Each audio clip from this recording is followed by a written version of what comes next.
ለገሃርን ሲያስቡ ምን ትዝ ይሎታል? የቀድሞውን የምድር ባቡር ጣቢያ ወይስ የተለያዩ የመዝናኛ ስፍራዎች? የአዲስ አበባ እምብርት በሆነችው ለገሃር ጊፍት ሪል ስቴት እየገነባ ስላለው ቅንጡ የመኖሪያ መንደር ሰምተዋል? ላለፉት 3 አስርት ዓመታት ከ10 ሺህ በላይ ቤቶችንና የንግድ ሱቆችን ጥንቅቅ አድርጎ ሰርቶ በማስረከብ የሚታወቀው ጊፍት ሪል ስቴት አሁን ደግሞ መጪውን የፋሲካ በዓል ምክንያት በማድረግ በሁሉም ሳይቶቻችን ላይ ማለትም በለገሃር በ22 በተክለ ሃይማኖት በሲኤምሲ በአያ በቦሌ አትላስ ከመጋቢት 17 ቀን ጀምሮ ታላቅ የሽያጭ ኤክስፖ አዘጋጅተን እየጠበቅኖት ነው። በእነዚህ ቀናቶች ሲመጡ በ20% ቅናሽ፣ በ5% ቅድመ ክፍያ እንዲሁም በ55/45 የረጅም ጊዜ ባንክ ብድር የተመቻቸለትን አፓርትመንቶችና የንግድ ሱቆችን ለሽያጭ አቅርበናል። ያስታውሱ፣ የቀሩን ውስን ቤቶችና የንግድ ሱቆች ስለሆኑ ፈጥነው የዚህ ዕድል ተጠቃሚ ለመሆን በ0979 2828 33 ላይ በመደወል ይመዝገቡ። ጊፍት ሪል ስቴት ማህበረሰብን እንገነባለን።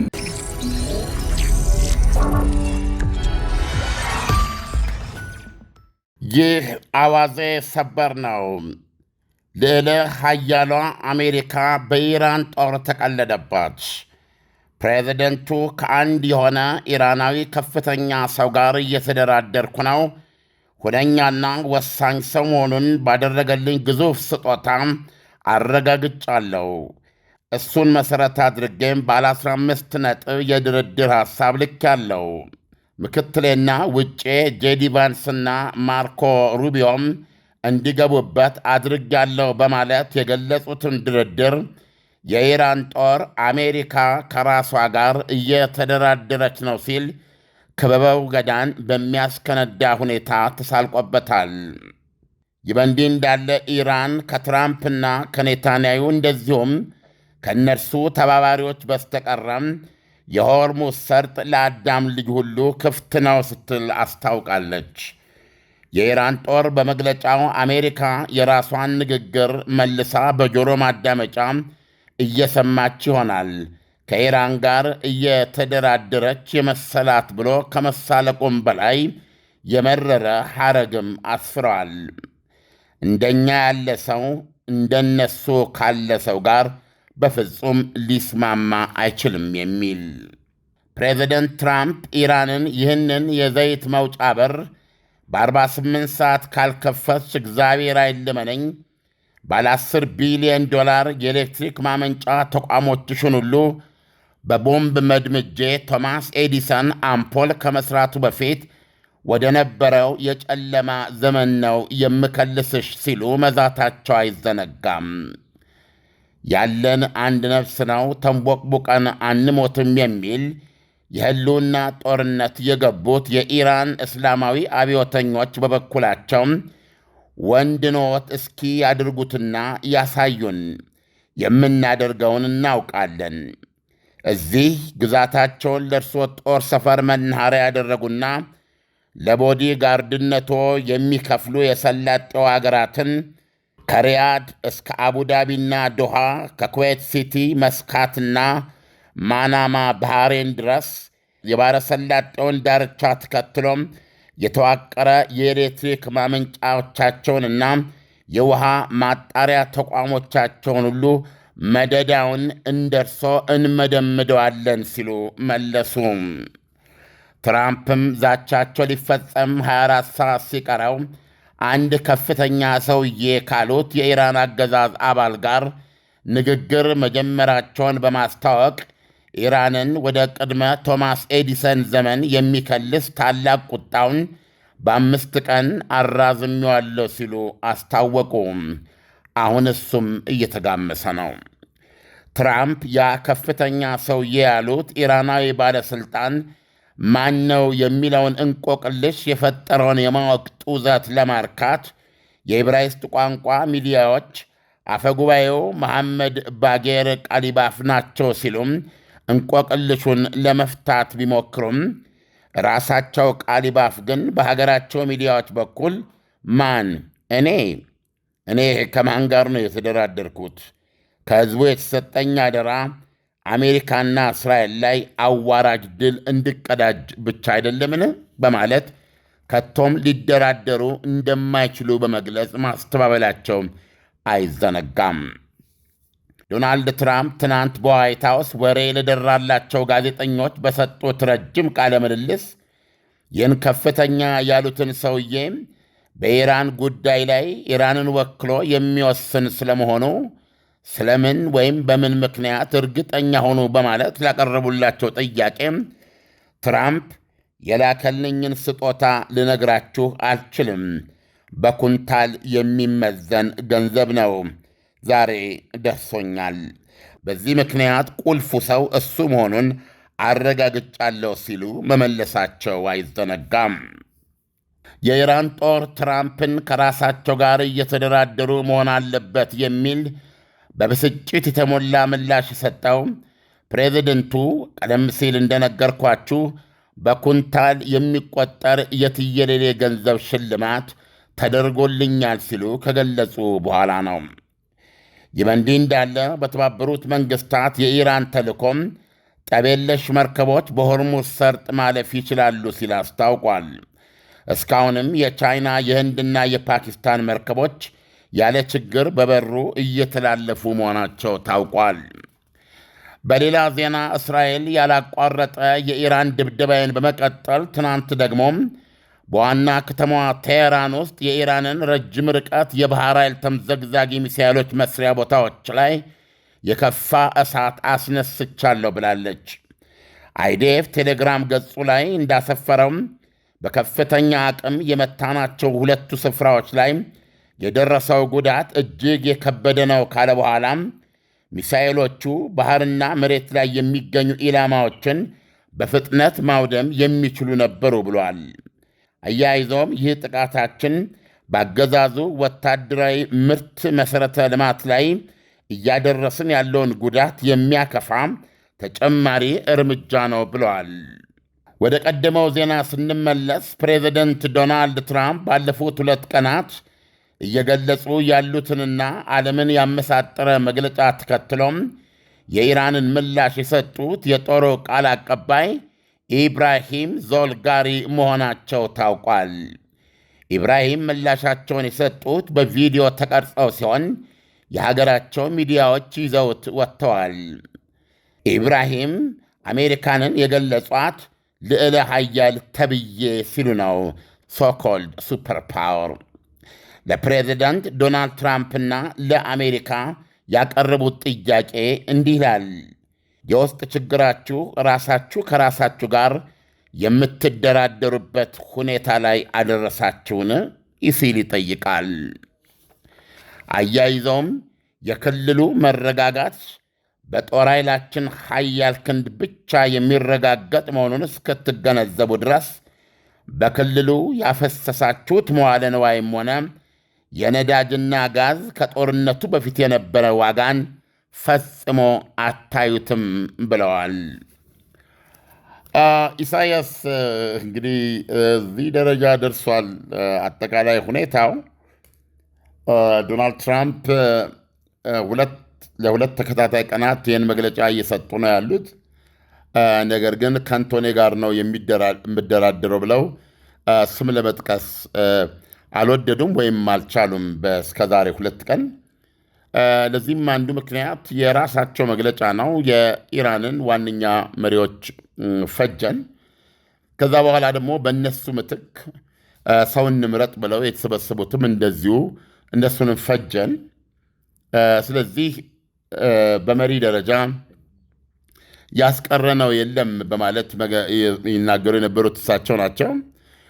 ቀጥሎ ወይም ደግሞ አሁን በዚህ ሰዓት የዛች ሀገር መሪ ማን ነው የሚለውን አናውቀውም ሲሉም ነበረ።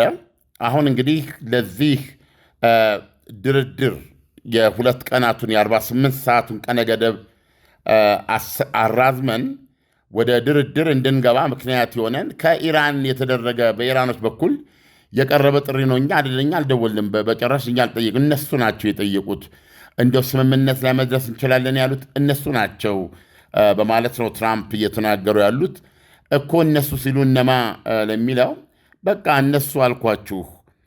በተለይ የእነሱ መሪ ደግሞ የሆነ ከፍተኛ ሰውዬ በማለት ነው እንግዲህ የገለጹት። እስካሁን ድረስ በኢራኖች በኩል በውጭ ጉዳይ ሚኒስቴር በኩል ማስተባበያ ተሰጥቷል። አሁን እንደሰማው የጦሩ ማስተባበያ ተሰጥቷል። በፓርላማ ደረጃ አፈጉባኤ የተባሉት ራሳቸው ማስተባበያውን ሰጥተዋል። ስለ እውነት ነው የምልህ ኢሳያስ፣ እዚህ ላይ ነው ያለ ነው። ዓለም የዶናልድ ትራምፕ አባባል እዚህ ጋር ትልቅ እውነት የያዘ አይመስልም ወይ? ለምሳሌ ኢራን ሀያቶላዋን አታለች፣ መሪዋን አታለች፣ መንፈሳዊ መሪዋን ማለት ነው። በመቀጠል እንግዲህ የተለያዩ ባለስልጣናት አገሪቷን በቀጥታም ሆነ በተዘዋዋሪ ሊመሩ ይችላሉ ተብሎ የሚገመቱ ባለስልጣኖቿም በዚሁ በጦርነት አልቀዋል። አሁን ኃላፊነቷን ወስዶ በቀጥታ የሚመራ ኃይል አለመኖሩ እና ክፍተቱ መፈጠሩን አያሳይም ወይ? አሜሪካ እከሌ ብላ ልታናግረው የምትችለው ኃይል አልታጣም ወይ ከዚህ አንጻር? ምክንያቱም እያንዳንዱ አሁን የቀረው ባለስልጣን ሐሳቡን፣ ፍላጎቱን እና ቁጣውን በየግሉ መግለጽ ጀመረ ማለት አይደለም ወይ? ወጥ አመራር የጠፋ አይመስልም ወይ? ዓለም ይሄንን አንተ እንዴት ታየዋለህ? አሜሪካም ሆነች ሌላ አካል ሊያነጋግራቸው የሚችሉ አንድ ሁለት ሰዎች ሊጠቀሱ ይችላሉ። ለምሳሌም ፕሬዚደንቱ የመንፈሳዊ መሪውን ያህል ስልጣን ባይኖራቸውም ማሱድ ፔዜሽኪያን በሕይወት አሉ። በተለያየ ጊዜ መግለጫ ይሰጣሉ። እንደገና ከመንፈሳዊ መሪ መገደል በኋላ ሀገሪቱን እንዲመራ እሳቸው ፕሬዚደንቱ ከመንፈሳዊ መሪ ዝቅ ያሉ ናቸው። ይህን ለማካካስ የፕሬዚደንቱ ቦታ ወደ ኮሚቴ ተቀይሯል። በፕሬዚደንትነታቸው እንዳለ ሆነው ሁለት ከፍተኛ ካህናት ደግሞ የኮሚቴው ከሳቸው ጋር ሆነ 3 አባላት ያሉት መሪ መመረጡን እናስታውሳለን። እነዚህ 3ቱም በሕይወት አሉ።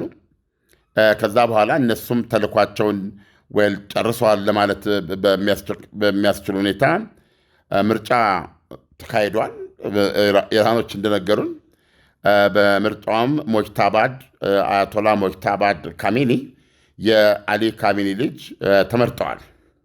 ስለዚህ በዚህ በኢራኖች አካሄድ ከሆነ የጦርነት እስከ መጨረሻው ይቀጥል። አሜሪካና እስራኤል እነሱ እንዳቀዱት አዋራጅ ሽንፈት እስኪገጥማቸው ድረስ ወይም ደግሞ ይሄ ነገር ድርድር ተደርጎ ይቁም የሚል ውሳኔ ለመስጠት የሚችሉት አያቶላ ሞጅታባድ ናቸው። ምክንያቱም የሀገሪቱ 3ኛ መንፈሳዊ መሪ እሳቸው ናቸው። እንግዲህ ያለው ሁኔታ ይሄ ነው። ዶናልድ ትራምፕ ደግሞ ይሄን ጉዳይ እያወሩ ያሉት ከኢራን ጋር የድርድሩን ጉዳይ ከሞጅታባድ ካሚኒ ጋር አይደለም። እሳቸው የገለጹት አንድ ከፍተኛ ሰውዬ ነው ያሉት። ስለዚህ እንቆቅልሹ እዚህ ላይ ነው ያለው። ሞጅታባድ ደግሞ በሌላ በኩል እንደምንሰማው ጦርነቱ መቀጠል ብቻ ሳይሆን ቢቻል ኢራን እስከቻለች ድረስ በእስራኤልና በአሜሪካ ላይ ትልቅ የበቀል እሳት እንዲወርድ ነው ያዘዙት። ሀገሪቱ ባላት ኃይል ሁሉ እንድትዋጋና መስዋዕትነት እንድታስከፍል የአባታቸው የአሊ ካሜኒን ደም መበቀል አለብን የሚል ነው። ይህንንም ሌሎች ተንታኝ ይሄ ካልተደረገ ወደፊትም በኢራን ምድር ላይ የሚመረጥ አያቶላ ደህንነት የለውም የሚል የከረረ አቋም እንዳላቸው ነው የሚታወቀው። ስለዚህ በሳቸው በኩል ድርድር ኦፕሽን አይደለም፣ አማራጭ አይደለም እና አሁን ይህንን የድርድር ሐሳብ ዶናልድ ትራምፕ እንደሚሉት ከኢራን በኩል ያቀረቡት እነማን ናቸው ወይም ማን ነው? እንግዲህ ውጭ ጉዳይ ሚኒስትሩ በድርድሩ በኩል ቁልፍ ሚና ሲጫወቱ የቆዩ ናቸው። አባስ አርጋቼ እሳቸውን በሕይወት አሉ ኢሳያስ።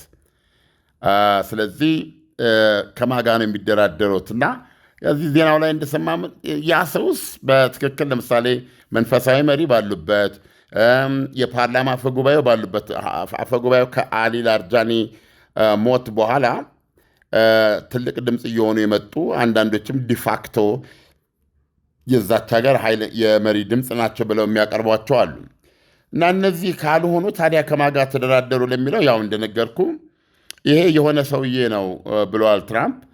እና ይሄ የሆነ ሰውዬ በትክክልም በኢራን ጉዳይ የሚወስን መሆኑን በምን አረጋገጡ ሲባሉ ደግሞ አቀረበልኝ ያሉት በቶን የሚቆጠር ገንዘብ ነው። ምናልባት እዚህ ላይ ተጨማሪ ነገር ለመጨመር በቶን የሚቆጠር ገንዘብ ሲሉ ገንዘብ ተጭኖ የመጣ አይነት ነገር ሊመስል ይችላል። እንደሱ አይደለም። እሳቸው ምን ብለዋል? ይሄንን በቶን በኩንታል የሚቆጠር ገንዘብ ከሆርሙዝ ሰርጥና ከነዳጅና ጋዝ ጋር የተያያዘ ነው ብለዋል። ይሄን ደግሞ እንደምታውቀው ብዙ ጊዜ ሰርተነዋል። በዚህ በጄኔቫው ድርድር ላይ አባስ አርጋቺ ይዘው የሄዱት የቢዝነስ ፕሮጀክትም እንዳለ ይታወቃል። ያ የቢዝነስ ፕሮጀክት አሜሪካ ዶናልድ ትራምፕ በተለይ ነጋዴ ናቸው፣ የነጋዴ ሜንታሊቲ ያላቸው የሚለው ላይ ኢራኖች ብዙ አስበውበት ከጦርነቱ ከዚህ የኒውክሌር ጦር መሳሪያ በተመለከተ እዛ ላይ ለመደራደርና ለመለሳለስ ኢራን አቋም ወስዳ፣ ነገር ግን ለሰላማዊ ዓላማ ኒውክሌር የማበልጸግ መብቷን ግን አሳልፋ እንደማትሰጥ አሜሪካ እንድትቀበላትና በዚህም ስምምነት ላይ ተመስርቶ የኢራን ላይ እስከዛሬ የቆየው ለ10 ዓመታት የቆየው ዓለም አቀፉ ማህበረሰብ የጣለው ማዕቀብ እንዲነሳ፣ ያ ሲነሳ ብዙ የታሰሩባት ገንዘቦች ይለቀቃሉ። የነዳጅና የተፈጥሮ ሀብቷን በገፍ ወደ ገበያ ላይ በማቅረብ በጣም በአጭር ጊዜ አሁን የደረሰባትን የኢኮኖሚ ጠኔ መወጣት እንደምትችል ግልጽ ነው። እና ያ በሚሆንበት ጊዜ የቀረበው የቢዝነስ ፕሮፖዛል የኢራንን የተጥለቀለቀ የነዳጅ ሀብት የማልማት መሰረተ ልማቶቹን ያረጁ ያፈጁ መሰረተ ልማቶችን እንደገና የመዘርጋት የጋዝ የተፈጥሮ ጋዝ ሀብቷን የማልማት መሰረተ ልማቱን የመዘርጋት በተለይ ደግሞ በአቪዬሽን ኢንዱስትሪ በኩል ኢራን ትልቅ አገር ነች። በመቶዎች የሚቆጠር ቦይንግ አውሮፕላኖች ነው የምትፈልገው። ቦይንግ ትልቅ የአሜሪካ አምራች ኩባንያ ነው። እንደዚሁም ደግሞ እንደምታውቀው ኢቭን ከአሜሪካ ጋር ከ47 ዓመት በኋላ ደመኛነት በኋላ እንደ የምትተቃቀፍበትና አብራ የምትሰራበት ዘመንን ለማንጋት የሚያስችሏት ብዙ የቴክኖሎጂ የተለያዩ ፍላጎት ስራዎችን ለአሜሪካ ነው የቀረጹና የሰጡት። ያንንም በወቅቱ ዘርዝረው አታስታውስም ኢሳያስ? በሁለት ደረጃ ነው። አንዱ በረጅም ጊዜ የምታገኘው ነው አሜሪካ ከስራው ጋር ተያይዞ። ሌላው ፕሮጀክት ደግሞ ዶናልድ ትራምፕ የነጋዴ ሜንታሊቲ ስላላቸው ትኩስ የሚገኝ በትኩሱ የሚገኙ ጥቂት የተወሰኑ ቢሊዮን ዶላሮችን በመቶ ቢሊዮኖች በትኩሱ የሚያስገኙ ያጫጭርና የረጅም ጊዜ ፕሮጀክቶች አድርገው ነው ያቀረቡት። ቤዚካሊ ከማዕቀቡ መነሳት በኋላ ኢራን የሚያስፈልጋትን ግዙፍ የሆነ የኢንቨስትመንት መስክ አብዛኛው ለራሷ ለአሜሪካ የሚሰጥ ፕሮጀክት ነበር ያቀረቡት። ሳይዋጣላቸው ቀርቶ ይሄ ጦርነት ከፍቶ ያው የደረሰው ደርሷል እስካሁን ድረስ። እንግዲህ ያ ነገር እንደተጠበቀ ነው የሚል መሆን አለበት። ያንም ፕሮጀክት መሆን አለበት የሚናገሩት። ያ ሽልማት ደርሶኛል ያሉት ምን ነው ያን ያልታያቸውም የሚል ጥያቄ ሊነሳ ይችላል። ከዚህ ውጭ ደግሞ ሌላ ምን ሊሆን ይችላል ለማለት ነው ኢሳያስ።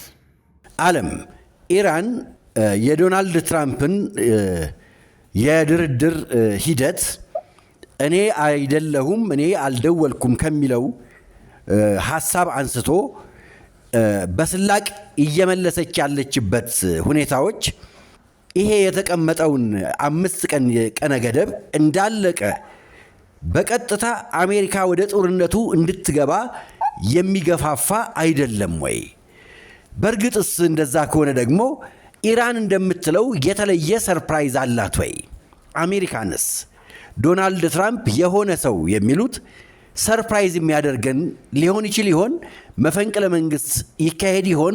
ለገሃርን ሲያስቡ ምን ትዝ ይሎታል? የቀድሞውን የምድር ባቡር ጣቢያ ወይስ የተለያዩ የመዝናኛ ስፍራዎች? የአዲስ አበባ እምብርት በሆነችው ለገሃር ጊፍት ሪል ስቴት እየገነባ ስላለው ቅንጡ የመኖሪያ መንደር ሰምተዋል? ላለፉት 3 አስርት ዓመታት ከ10 ሺህ በላይ ቤቶችንና የንግድ ሱቆችን ጥንቅቅ አድርጎ ሰርቶ በማስረከብ የሚታወቀው ጊፍት ሪል ስቴት አሁን ደግሞ መጪውን የፋሲካ በዓል ምክንያት በማድረግ በሁሉም ሳይቶቻችን ላይ ማለትም በለገሃር በ22 በተክለ ሃይማኖት በሲኤምሲ በአያት በቦሌ አትላስ ከመጋቢት 17 ቀን ጀምሮ ታላቅ የሽያጭ ኤክስፖ አዘጋጅተን እየጠበቅኖት ነው። በእነዚህ ቀናቶች ሲመጡ በ20% ቅናሽ በ5% ቅድመ ክፍያ እንዲሁም በ55/45 የረጅም ጊዜ ባንክ ብድር የተመቻቸለትን አፓርትመንቶችና የንግድ ሱቆችን ለሽያጭ አቅርበናል። ያስታውሱ የቀሩን ውስን ቤቶችና የንግድ ሱቆች ስለሆኑ ፈጥነው የዚህ ዕድል ተጠቃሚ ለመሆን በ0979 2828 33 ላይ በመደወል ይመዝገቡ። ጊፍት ሪል ስቴት ማህበረሰብን እንገነባለን። ይህን ጦርነት የሚገዛው ሐሳብ የሚገዛው ስትራቴጂ ማን የበለጠ ጉዳት ያደርሳል የሚል ነው። ኢራኖች የዘረጉት ስትራቴጂ በእነሱ ላይ የሚደረግ ማንኛውም ጥቃት የአሜሪካ ሸሪክ በሆኑት የሰላጤው መንግስታት ላይ የሚፈጸም መሆኑ ነው። ስለዚህ አሁንም ኢራኖች $10 ቢሊዮን በሚያወጣ መዋለ ነዋይ የተዘረጋ የኃይል ማመንጫ ተቋሞቻቸውን በአጠቃላይ የኤሌክትሪክ ተቋሞቻቸውን መሠረተ ልማት የሚያወድመው የዶናልድ ትራምፕ ዛቻን ያንን ለመከላከልና ያንን ሐሳብ እንዲተዉ ለማድረግ ያንን የመከላከል ወይም ያንን የማስቀረት ጥረት ሲያደርጉ አይታይም። ዶናልድ ትራምፕ ያሉት እውነት ካልሆነ በስተቀር ደውለው እንደራደር ስምምነት ላይ መድረስ እንችላለን ብለውኛል ብለዋል። እስካሁን ድረስ በ48 ሰዓት ውስጥ በኢራን በኩል ይሄ ስለመሆኑ ያረጋገጠ የለም። ስለዚህ እነሱ ምንድን ነው የሚሉት? አዎ ኢራንን ቶማስ ኤዲሰን አምፖል ከመስራቱ በፊት ወደ ነበረው ጨለማ መመለስ ይችላሉ። ይህን መከላከል አንችልም ነው ኢራኖች። ነገር ግን እዚህ የሚያደርጉት ሁሉ ሪያድ ላይ ይደረጋል፣ አቡዳቢ ላይ ይደረጋል፣ ዶሃ ላይ ይደረጋል እና በሌሎቹ የሰላጤ ሀገሮች ጋር ይደረጋል። እርስዎ እኛ ጋር የሚያወድሙትን የኤሌክትሪክ መሠረተ ልማት የእነዚህኛዎቹ ደግሞ የሰላጤውን ዳርቻ ተከትሎ ነው ያለ የፋርስ ባሕረ ሰላጤን እናወድመዋለን። እሱ ብቻ አይደለም፣ የውሃ ዲሳሊኔሽን ማጣሪያውን እንመታለን ያሉት። ስለዚህ አይተው ወስነው ይግቡበት ነው። እርስዎ የእኛን ላወድሙ ይችላሉ፣ እኛ የእኛን ልናድን አንችልም፣ እርሶም ግን የእነሱን ማዳን አይችሉም የሚል ነው። ስለዚህ ዶናልድ ትራምፕ ከ5 ቀን በኋላ ተመልሰው ይህን ድብደባቸውን መቀጠል ይችላሉ። ይህን ድብደባ ሲቀጥሉ ኢራን ደግሞ ያንን አደርጋለሁ የሚል ነውና ይህን ውሳኔ ያድርጉ ነው። በዚህ ደረጃ ነው ያለው ሁኔታው። ዓለም ኢራን በፎከረችው መሰረት አሜሪካ የምትጠብቃቸው ሀገሮች፣ መካከለኛው ምስራቅ ላይ ያሉ ስምምነት ያላቸው ሀገሮች እንደ ኢራን አባባል አሜሪካ ልታድናቸው ካልቻለችና ከተመቱ አሜሪካ የሰጠቻቸው የጥበቃ የደህንነት ኃላፊነት እስከምን መሄድ ይችላል? በእርግጥስ መሄድ ካልቻለ ኢራን ተሳካላት ማለት አይደለም ወይ? ባለፈው በተለይ ታይምስ ኦፍ እስራኤል ሰፊ ትንተና አቅርቦ ነበረ። ስለ ጉዳዩ በደንብ የሚያውቁ የሰላጤው አገራት ምንጮችን፣ የአሜሪካ ምንጮችን እያለ ነው የሚጠቅሰው። ለምሳሌ አንዱ አሁን ድረስ ውጊያው እንዲቀጥልና አሜሪካም ማነች ኢራን በአብዛኛው ይሄ የሚሳኤል አቅሟ በከፍተኛ ደረጃ እንዲመናመን በመፈለግ ደረጃ የሳዑዲ አረቢያውን አልጋወራሽ እየጠቀሱት ነው ያሉት። አሁን ድረስ የተባበሩት አረብ ኤሚሬትም እንደዛ አይነት አቋም እንዳላት ነው የሚናገሩት። እነሱ እየተከላከሉ አሜሪካ ደግሞ ይሄን ጥቃት እንዳታቆም እና ጥቃቱን በማራዘም የኢራንን ወታደራዊ አቅም መመድመዳቸውን እንዲቀጥሉ እንደሚፈልጉ ነው እዛ ላይ ያስነበበው። ሁሉም በዚህ ላይ ብዙ ሀሳቦች ይስማሙና እስራኤልና የአሜሪካ ዘመቻ ለእነሱ ጠቃሚ እንደሆነ ይስማማሉ። ብቸኛ ቅሬታቸው አሁን እስራኤል በሊባኖስ የምታደርገው ጦርነት ደግሞ የማይደግፉት መሆኑን እየገለጹ መሆናቸውን ይጠቅሳል። ነገር ግን ከመካከላቸው አንዱ ወደፊት በአሜሪካ ላይ ብቻ መመካት አንዱ ብቻ ከነዚህ እንትኖች ውስጥ አንዱ ብቻ ተጨማሪ ሌላ ኃይል መቀላቀል አስፈላጊ እንደሚሆን ያነሳ መሆኑን ይጠቅሳል። እንዲህ በጠቅላላ ስታየው ማለት ነው። እስካሁን ባለ ሁኔታ አሜሪካ ጠብቃቸዋለች። ኢራን እንደምትተኩሰው ሚሳኤል እንደምትተኩሰው ሰው አልባ መጠን ጉዳት እየደረሰባቸው አይደለም፣ በግልጽ እንደምናየው ማለት ነው። ነገር ግን ጉዳት አልደረሰባቸውም ማለት አይደለም። ለምሳሌ ዛሬ እንኳ የኩዌት አየር ማረፊያ እሳት ተነስቶበት የሆነ ቦታ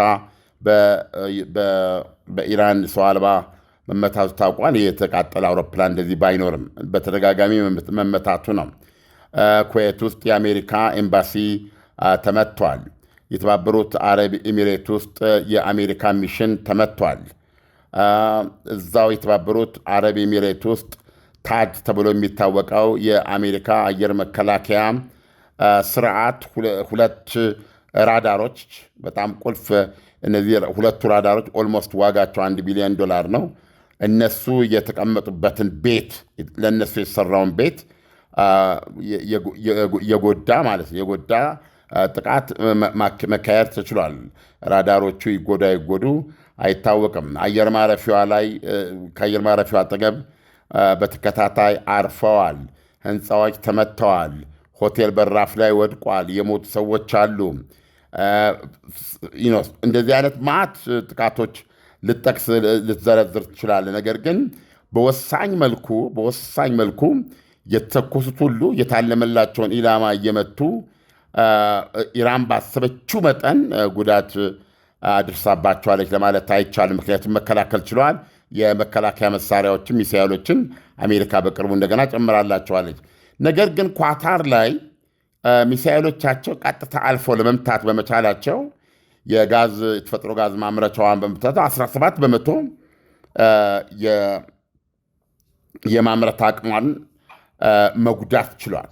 ይሄ ጉዳት ሰፊ ከመሆኑ የተነሳ ማነች ኳታር ጣሊያንን ለመሳሰሉ የአውሮፓ ሀገራት እና እንደዚሁም ለአያሌ የኤሽያ ሀገራት የተፈጥሮ ጋዝ ለማቅረብ የተስማማችውን ውል መቀጠል እንደማትችል ትገልጻለች ተብሎ ነው የሚጠበቀው። ከቁጥጥሯ ውጭ በሆነ ምክንያት የማምረቻዋ 17 በመቶ አቅሙን በማጣቱ ለነዛ ሀገሮች የምርት አቅርቦቷ መቀጠል እንደማትችል የሚያሳይ ነው እና ያ ጉዳት 17 በመቶ ጉዳት በጣም ከባድ ነው።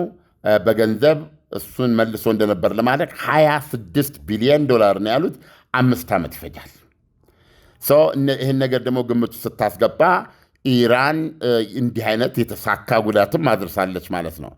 ስለዚህ አሁን እዚህ ላይ አድርገን ኢራን እነዚህን አጠፋቸዋለሁ ያለቻቸውን ኢላማዎች ሙሉ በሙሉ ባይሆን በከፊል ወይም በሩብ ደረጃ እንኳ ማጥፋት የብዙ ሀገሮችን በዚህ ደረጃ ማጥፋት መቻሏ በምንምና በምንም ሁኔታ የሰላጤው ሀገራት የሚፈልጉት አይደለም እና በዚህ ደረጃ ከተሳካላት ውሎ አድሮ የራሷ የአሜሪካንና የእነሱን ግንኙነት ጥያቄ ውስጥ መጣል የሚችል አደገኛ ነው። ሁኔታው በዚህ ነው ያለው። ነገር ግን ካነበብነው ከታይምስ ኦፍ እስራኤል ልዩ ዘገባና ከዚህ በፊት የዋሽንግተን ፖስትን ጠቅሼም የሰራሁት አለ። በተለይ የሳውዲ አልጋ ወራሽ ይህ ጦርነት ኢራን ላይ እንዲጀመር ከፍተኛ ግፊት ሲያደርግ ነበረ በግሉ የሚለውን በእኛ ፕሮግራም ተከታትሏል። አሁንም ይህ ጦርነት በዚሁ ሳይቆም ምድመዳውን በመቀጠል የኢራንን ክንድ ማሰልል እንዳለበት ይፈልጋል። ይህም በተመለከተ ነው የምናነባቸው ዘገባዎች። ምንም እንኳ ሳውዲ አረቢያ ያስተባበለች መሆኑ ባይዘነጋም። ስለዚህ አይ ቲንክ ጥያቄ ይህን በመሰረታዊነት ለመመለስ አንደኛ ኢራን የማጥፋት ወይም ያለችውን ያክል በሰላጤው ሀገራት ላይ ጉዳት የማድረስ አቅሟ ዋስትና የሚሰጠው ባይሆንም ነገር ግን ማድማት የሚችል አቅም እንዳላት ደግሞ ማነው ኳታር ላይ የደረሰው ትልቅ ማሳያ ነው ኢሳያስ። ስለዚህ ይሄ ነገር አሜሪካንን አያሳስባትም ለማለት አይቻልም። በመሆኑም ዶናልድ ትራምፕ 5 ቀን ቆጥረው ወደዚህ ድብደባቸው ይገባሉ ተብሎ በእርግጠኛነት ላለመናገር የሚያስችል ሁኔታ የለም። ነገር ግን አንዱ ነገር ምንድን ነው ዶናልድ ትራምፕ ለምንድን ነው ለ5 ቀን ያራዘሙት የሚለውን ድርድር ጀምር ያለው ማለታቸውን ደግሞ ኢራን እያስተባበለች ባለችበት ሰዓት ወደ 5000 የሚደርስ የባህር ኃይልና እንደገና ደግሞ ባህር ወለድ የመሬት ተቆጣጣሪ መቺ ኃይል ይሉታል እነሱ። አርሚያቸው በብዙ መልኩ የሰለጠነ ነው። እንደገና ደግሞ ከሄሊኮፕተር የሚወርድ እግረኛ ኃይል ያካተተ ቡድን ወደ መካከለኛው ምስራቅ እየጠጋ ነው። እሱ ብቻ ሳይሆን 102ኛው የአሜሪካ የአየር ወለድ ክፍለ ጦር ከዛ ውስጥ የወጣ ኃይል ደግሞ እንደዚሁ ለግዳጅ ወደ መካከለኛው ምስራቅ እንደሚሰማራ ዜና እያየን ነው ኢሳያስ። ስለዚህ እነዚህ ተደምረው አንዳንዶች የሚሉት ዶናልድ ትራምፕ በተለይ ይሄ ካርግ የሚባለውን የኢራን 90% የነዳጅ ምርቷን የምታከማችበትና ለገበያ የምታቀርብበት ነው እና የጦር ምንድን ነው የሚባለው የነዳጅ መርከቦች ቀጥታ ከዛ ነው የሚቀዱት። መሸጫ ነው ዋነኛ ካርግ ደሴት ማለት ነው። የኢራን የኢኮኖሚ ብልት ነው እሱ። በቃ 90% የኢኮኖሚ አይን ነው ያ ቦታ። ያንን ደሴት ከማውደም ይልቅ ባለፈው ድብደባዋ 90 ኢላማዎችን በመምታት ማንኛውም መከላከያ ወታደራዊ ተቋሞችን አውድማለች። ስለዚህ እሱን በጦር ኃይሏ በራሷ ቁጥጥር ስር የመዋል ፍላጎት አላት የሚለውን የሚያሳይ ነው። ይህን ያህል ኃይል ወደ 3 የጦር መርከቦችም አብረው ተከትለውታል። ወደዛ እየሄደ ነው። ዶናልድ ትራምፕ ይህን ያደረጉት ለዚህ ኃይል ቦታው እንዲደርስ ጊዜ መስጠታቸው ነው የሚሉ ግምቶችም አሉ። እነዚህ ሁሉ ግምቶች ናቸው። ግን ዓለም እንግዲህ ጦርነቱ ከቀን ወደ ቀን እየከረረ ኃይልና ቁጣ እየተቀላቀለበት ያለ ይመስላል። ኢራን በሌላ መልኩ ደግሞ ስንመለከት ከአሁን ቀደም የተከለከለ ክላስተር ቦምብ ወደ እስራኤል ላይ ተኩሳለች። ይሄ ጦርነቱን ወዴት ያመራዋል? እንደው እልህና ቁጣ ወይም ደግሞ ኢራን በተደጋጋሚ ወደ መካከለኛው ምስራቅ የምትተኩስ ከሆነና ብዙ ጉዳት የምታደርስ ከሆነ ኢራንን በዝምታ ማየት ይቻላል ወይ? ኢራንን በዝምታ ያየ የለም። እንግዲህ 24 ሰዓት አይ ዝምታ ያልኩት እኔ ምንድን ነው ከመደበኛው ጦርነት ውጪ እንደው ቢያንስ ታክቲካል የሆኑ ኒኩለሮች ጦርነት ውስጥ የሚያስገቡ ሁኔታዎች አይፈጠሩም ወይ ለማለት ነው።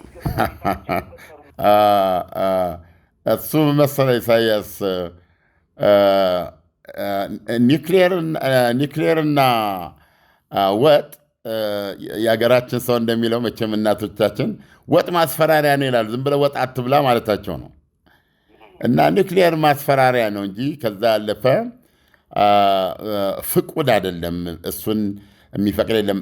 በእርግጥ ሁኔታዎች ለማለት አንተም እንዳልከው ሁኔታዎች ወደዛ እንዲገባ ሊያስገድዱ የሚችሉበት ሁኔታ አለ ወይ ነው። አሁን ይህን ስንመለከት በእስራኤል በኩል እውነቱን ለመናገር እስራኤላውያን በአንድ ወታደራዊ ድሮ ወታደር ፖሊስ የሚባል አለ። በሱ ስር ቅጣት የሚያደርግበት ቁጭ ብድግ ነው፣ ፑሻፕ ያሰራል።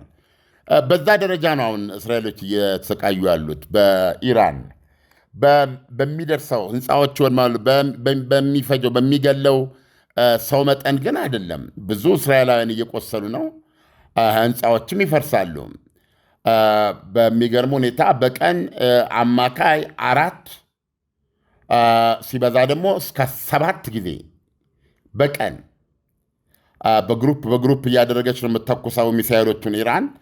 ስለዚህ በዚህ ጊዜ ውስጥ ሁሉ እስራኤላውያን ህፃናት፣ በዕድሜ የገፉ ወጣቶች ገለመሌ ሁሉም ወደ ቦምብ መደበቂያ መግባት አለበት። እንደገና ይወጣል፣ ወዲያውኑ ደግሞ ይነፋል፣ እንደገና ደግሞ ይገባል እና ይህንን መከላከል አለ። ከመካከሉ ደግሞ ከሚመጡት ሚሳይሎች ውስጥ የጦር ጫፋቸው ክላስተር ቦምብ የሆኑ አሉ። እነሱ 10 ኪሎ ሜትር በሚሆን ሬዲየስ ውስጥ መፈነጣጠር የሚችሉ ናቸው፣ ሳትመታቸው መሬት ከወደቁ ማለት ነው። ስለዚህ እንደገና ደግሞ አሁን በዛ በኩል ሄዝቦላ ተጨምሯል። ከሄዝቦላ ጋር እየተቀናጁ ነው የሚተኩሱት። በሄዝቦላ በኩል ደግሞ እንዲሁ ከፍተኛ ቁጥር ያለው ነው የሚተኮሰው፣ በተለይ ሰሜን እስራኤል። ስለዚህ ለእስራኤላውያን የሚመች አይደለም። እንግልት አለበት በጣም። በዛ ላይ አሁን ወደ 300-400 የሚደርሱ ሰዎች ሳይቆስሉ አልቀረም ቁጥሩ ቢሰላ ማለት ነው። ግን ወደ ኢራን ደግሞ ስትሄድ የኢራን ቀይ ጨረቃ ደግሞ የገለጸውን ስታይ 82,000 ሰላማዊ ተቋማት ወድመዋል ነው የሚለው። ሆስፒታሎች፣ መኖሪያ ቤቶች በጣም ብዙ ናቸው። 82,000 የሚለውን ውሰድ እንግዲህ። ስለዚህ ያው የሰዎች እንግልት፣ የነዋሪዎች እንግልት፣ የዜጎች ስቃይ በሁለቱም በኩል በከፋ ሁኔታ ነው ያለው። ይሄ ሁሉ ግን ለኒውክሌር የሚያበቃ አይደለም። በእስራኤል በኩል እንደዚህ አይነት ሁኔታ ውስጥ ሊያስገድድ የሚችለው እንደነገርኩ ሚሳኤሉ፣ እያንዳንዱ ሚሳኤል ለምሳሌ ቁጥሩ ከፍ ያለ ሰው በተተኮሰ ቁጥር 20-30 እስራኤላውያን የሚሞቱበት ሁኔታ ቢሆን እንደ ኢራን ተኩስ ድግግሞሽ ይሄን ያህል ሰው ቢሆን ምናልባት ህዝቡ መቀጠል አይችልም በዚህ ሁኔታ ውስጥ መቆየትን። ስለዚህ የጦርነቱን ባህሪ መለወጥ ሊያስፈልግ ይችላል። የጦርነቱን ባህሪ ለመለወጥ ደግሞ ሊሄዱ የሚችሉበት ሌላ አማራጭ ምን እንደሆነ መገመት አይቻልም። ግን ኢራን ዲሞናን ላይ ተኩሳ ከኒውክሌር ማዕከሉ 13 ኪሎ ሜትር ርቆ ወድቋልና አሁን ኢራን ደጋግማ እያነጣጠረች በብዛት በመሞከር ማዕከሉንስ ብትመታ የሚል ጥያቄ ተነስቶ ያነበብኩትን ነው የምናገረው እኔ። እንደዚህ አይነት ሁኔታ ቢኖር ካለው መከላከያ አንጻር ራሽያ ቼርኖቢል የሚባለው የኒውክሌር ማብለያ ራዲዮ አክቲቭ በማሾለኩ ምክንያት ከተፈጠረው ሁኔታ የባሰው የከፋ ነገር አይፈጠርም በመፈጠር ደረጃ። ነገር ግን ያ ቀይ መስመር ስለሆነ ምናልባት ኢራን ምናልባት እስራኤልን ያ ሁኔታ ቢፈጠር ወደ ኒውክሌር እርምጃ ሊያስገባት ይችላል የሚል በብዙዎች አስተያየት ላይ የተቀመጠ ትንተና አንብቤያለሁ። ስለዚህ አሁን ያለንበት ሁኔታ ወደዛ የሚያስገባ ነገር የለውም ለማለት ግን ያስደፍራል። ኢሳያስ አለም፣ ለትንታኔው ከወዲሁ አመሰግናለሁ። መልካም ቀን። ለማጠቃለያ ኢሳያስ አንዳንድ ነጥቦችን ልጥቀስ፣ 15 ነጥቦች ያሉትን። እሺ። በአዋዜ ልዩ ላይ በተወሰነ መልኩ የገለጽኩ ስለሆነ ነው። ዶናልድ ትራምፕ 15 ነጥቦች፣ የድርድር ነጥቦች ለኢራን ማቅረባቸውን እና እነዚህ ላይ ለመወያየት ደግሞ የአንድ ወር ተኩስ አቁም ያካተተ ሀሳብ መሆኑን ነው የገለጹት። ምንድነው የሚለው? ኢራን በእነዚህ እንደ ሄዝቦላ፣ ሐማስ፣ ሐውቲ እና ኢራቅ ውስጥ ያሉ ደጋፊ ኢራን ሚሊሻዎችን በውክልና ተዋጊነት መጠቀሟን ታቆማለች፣ እርግፍ አድርጋ ትተዋለች። ማንኛውንም የገንዘብ ድጋፍ ታቆማለች፣ ማስታጠቅ ታቋርጣለች የሚል ነው ጥያቄ በአሜሪካ በኩል ኢራኖች እንዲቀበሉ የቀረበላቸው የድርድር ሀሳብ ውስጥ ነው። ሁለተኛው ደግሞ ያላቸውን የኒውክሌር ችሎታ በሙሉ ያፈራርሳሉ የሚል ነው እና በምንም ታምር ከዚህ በኋላ የኒውክሌር ቦምብ ለመያዝ እንደማይፈልጉ ጽኑ ስምምነት ይፈርማሉ። በተጨማሪ ደግሞ በኢራን ምድር ምንም አይነት የኒውክሌር ማቴሪያል አይበለጽግም።